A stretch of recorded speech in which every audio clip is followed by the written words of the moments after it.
What's going on, everyone? I'm just a typical, average American here today to react and learn about the best things to do in central London. And to be perfectly honest, I always have a tough time visualizing London's layout in my mind.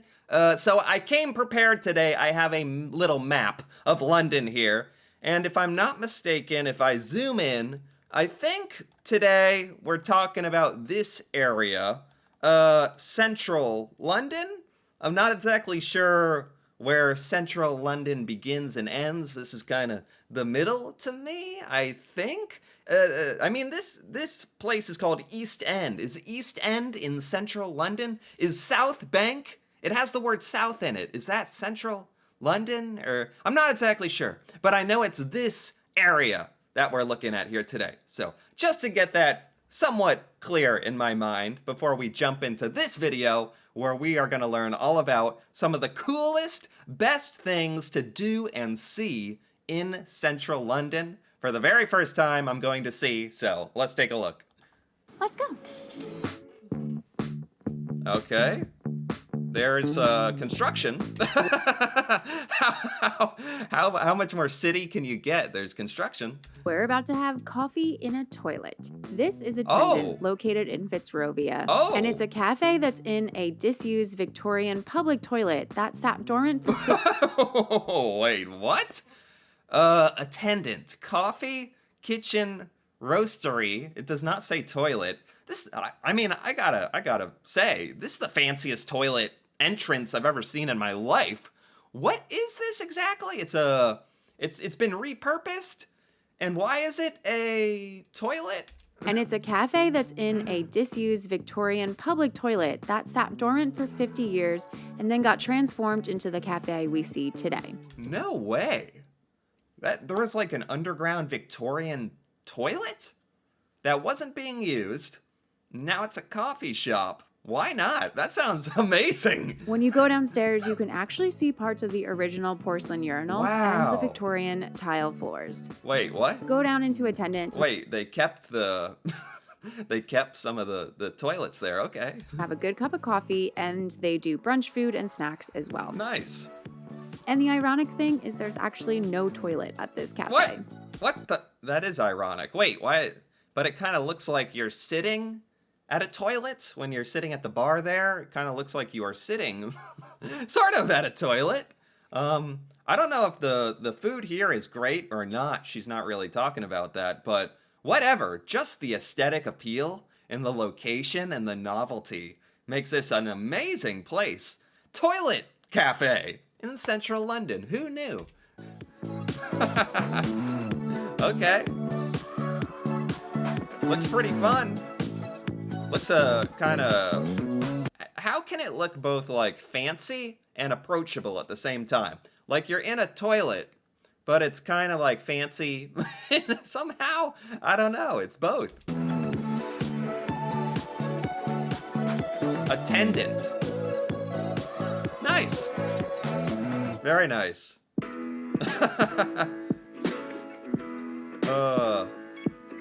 I mean, it's also just fun for me seeing her walk around, like outside, not even going anywhere, just walking around, like just getting a feel for what central London kind of looks like on average everywhere. It's nice. It's nice. There's a lot of plants hanging from windows, and all of the shops and stores are like attached and so packed closely together. We're in Neal's Yard, a cozy, colorful pocket in central London. Oh, cool. It all started back in the 1970s when an entrepreneur and activist, Nicholas Saunders, opened up the first health business, and it just flourished from there. Neal's Yard. Neal's Yard. This is like an area, and it started with a health business. This is like, is Neal's Yard the name of this like collection of buildings, I guess, in this area? To this day, a lot of the businesses that are here are health and wellness focused. Oh, interesting. A couple places that I like to go while I'm here is Health and posh. Now I know what place to avoid. The health and wellness part of central London. Gosh, no, never. Okay. It'd be interesting to check out, but sounds like she's going to Neil's Yard, but not necessarily a health place.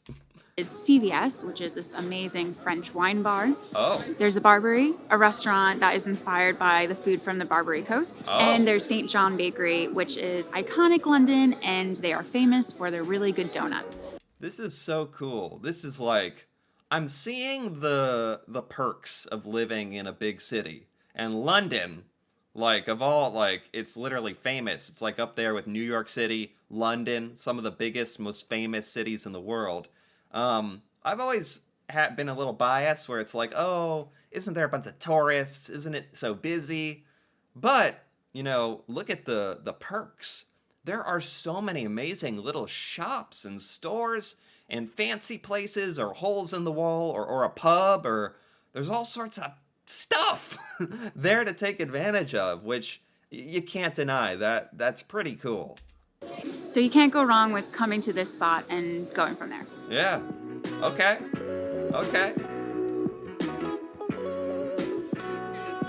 This is just central London.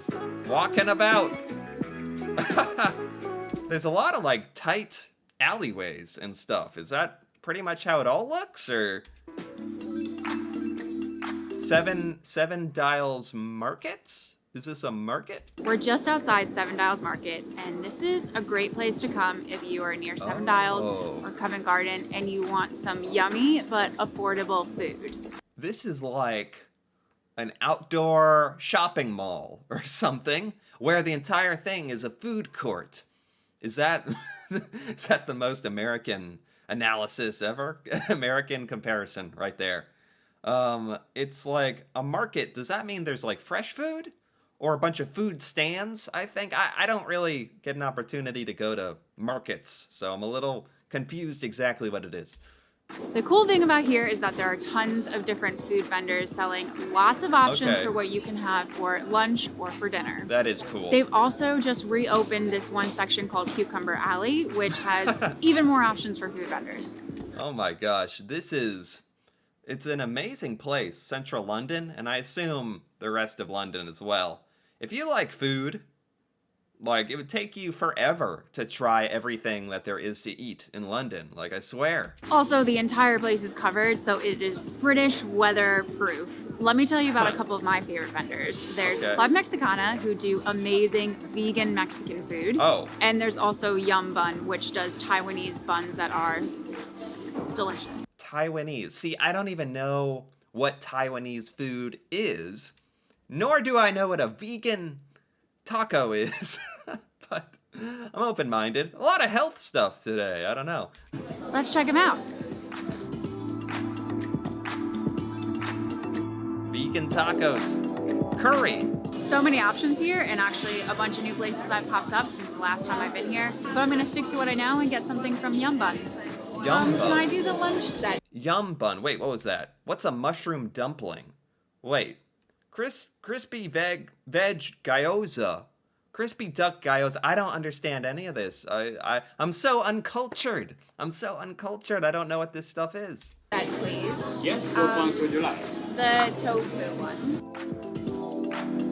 This place is extremely cool. Thank you. It's like a cafeteria, except every place in the cafeteria is super cool, super niche food from around the world, and super high quality.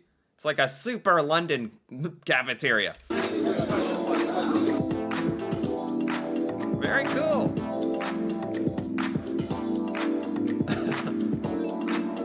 Wow. This stuff looks fancy, man. I don't associate like street markets with such fancy food, but this looks really nice. Okay. Out and about. One of the best activities you can do while in central London is to go see a theater show. We have a world famous theater district here. It's called the West End, and we have tons. The West End. I think I've heard that term. West End. In regards to London, I think. I've definitely heard West End. Maybe it was just the West End of who knows what. But I feel like this must be famous. I think I've heard of this in regards to theater, I think. Of shows that you can see. Just behind me is the world's longest running theater show, Agatha Christie's The Mousetrap, but there's tons of different options depending on whatever you want to see. So there's a bunch of theaters.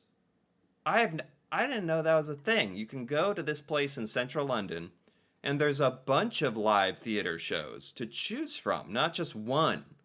Because most, like, towns or whatever are lucky to have even one theater. Like, if you're just in a random town or city in the United States, London has, like, a bunch? That is really cool and gives you a much better opportunity to see something. A couple of my favorites include The Lion King, amazing, and also The Book of Mormon, which is hilarious. Yeah, I've heard of that. Wow. Central London has an interesting aesthetic. I can't pin it down. It changes every time she shows a different part of central London. It looks completely different. There's like the market. There was the outdoor area with like foliage growing from windows, all the buildings crammed together. This is more like of a busy street with regular buildings. Like it all looks different depending on where you are. If you like books, collectibles, vintage items, then come to Cecil Court. Oh. This is a pedestrianized street with Victorian-style shops, many of which have been here for a few centuries now. Oh. This is even where Mozart lived back when he was touring Europe in 1764 at the ripe old age of 8 years old. I like this. Oh, I like this a lot. There's just a street, a place in central London where you can just go shopping for you don't even know what. You don't even know what you're there for.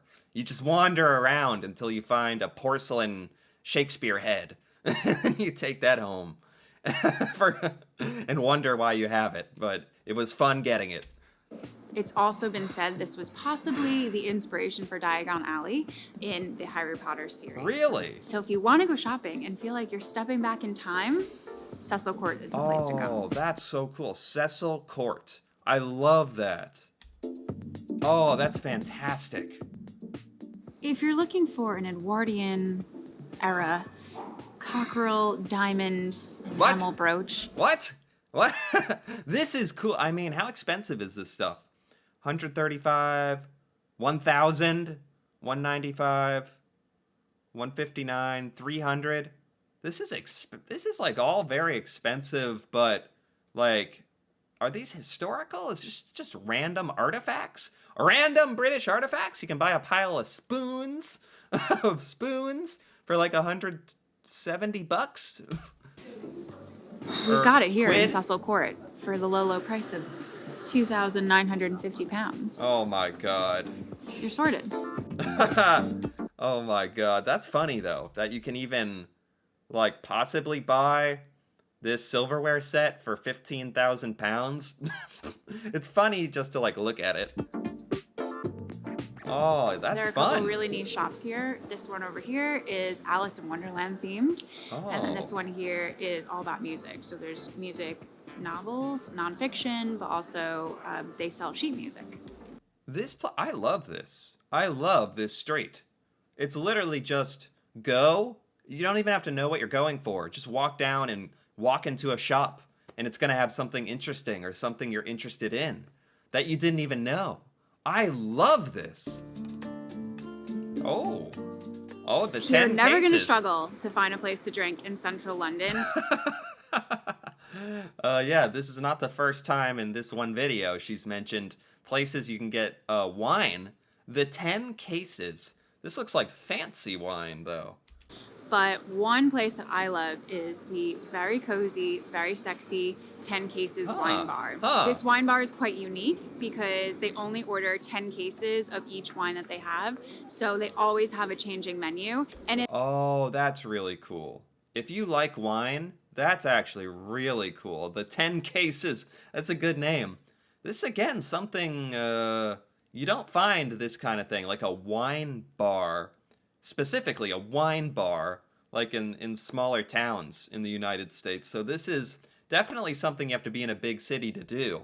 So I'm not surprised that London has something like this. I just didn't even know this was a thing. If you like wine, this would be awesome. In their 10 years of operating, they've never served the same wine twice. There's 2 parts to 10 cases. One is the bistro, which is a bit more of a restaurant vibe. Okay. Or there's a Cava Van right next door. That's my favorite part. It's more of the wine. There's so many places in London to just sit down and either have like a meal or a wine or whatever and just like chill. There's so many places in London that are so cool where you can just sit and chill, like do something on your laptop or your phone or whatever, or just enjoy life. Like that is something very uniquely, like uniquely exciting about London, I gotta say. And bar vibes, and it's walk-ins only, so you don't need a reservation. Let's go drink some wine. Never have to ask me twice. Oh yeah, just sitting in the wine bar in London, enjoying life. So I've gone for a Tempranillo. It is a red wine from the Rioja region in Spain, and it's delicious. I think that's correct. Hope you enjoyed this small selection of very cool things to do in central London. And if you need help keeping track. So okay, that's it actually. That was, man, I wish that had kept going. Like, that was actually becoming sort of like entrancing in a way. Just seeing these random cool places around central London. It's so different to things I experience in my normal, like, day-to-day life. Maybe for other Americans that like live in a big old city, there's some similarities, but even just looking at her picture here, like the background behind her, London has its own aesthetic that I can't quite pin down, like I said before, and it has so many cool places. It's really kind of opening my eyes to why people really enjoy living in big cities. There's so much cool stuff. So this was actually really, really fun to learn about. This was by Love and London, and I got to give this video a like because that was very well done, very well curated. A lot of the toilet bar, the wine bar, and the marketplace, and a lot of places that are just cool to hang out in central London. Really, really cool stuff. I enjoyed it. Anyway, if you enjoyed this as well, feel free to give this video a like or leave a comment. Perhaps with your thoughts on central London and cool stuff in central London. Perhaps that wasn't even mentioned in this video. That'd be great to hear about. And if you're interested in more videos like this, me reacting to Britain and British culture, feel free to subscribe for more. And until then, thanks for watching and see you next time.